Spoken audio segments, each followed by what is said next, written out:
Indra Syafri resmi dipecat PSSI dari Timnas U20 usai gagal total di fase grup AFC U20.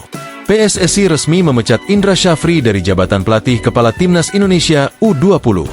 Keputusan tersebut diambil PSSI usai Indra Syafri gagal total saat menukangi Timnas Indonesia U20 di Piala Asia U20 2025. Garuda Muda tersingkir di fase grup saat berlaga di Piala Asia U20 2025 yang berlangsung di Shenzhen, Tiongkok.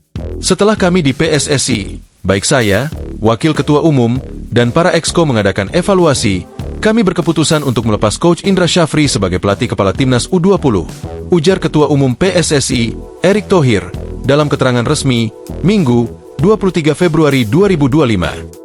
Saya pribadi dan PSSI sangat berterima kasih atas jasa dan kerja keras yang telah ditunjukkan Coach Indra selama menangani Garuda Muda sehingga punya prestasi juara AFF U19 2024 dan lolos Piala Asia U20 2024, paparnya.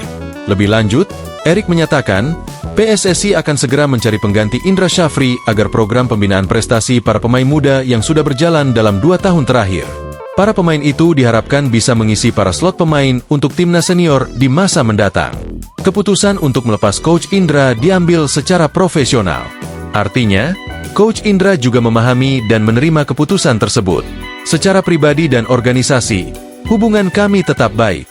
Coach Indra masih dan akan tetap menjadi bagian dari sepak bola Indonesia, kata Erick. Sebagai catatan, Timnas Indonesia U20 keluar dari Piala Asia U20 sebagai juru kunci di grup C. Doni Tri Pamungkas CS hanya meraih 1 poin, hasil bermain imbang tanpa gol ketika bersua Yaman U20 pada laga terakhir grup C. Dalam 2 laga sebelumnya, Garuda Muda menelan pil pahit dengan kalah dari Iran 0-3 dan Uzbekistan 1-3. Buntut dari hasil itu, Timnas Indonesia U20 dipastikan gagal melaju ke Piala Dunia U20 2025. Download Tribun X sekarang, menghadirkan lokal menjadi Indonesia.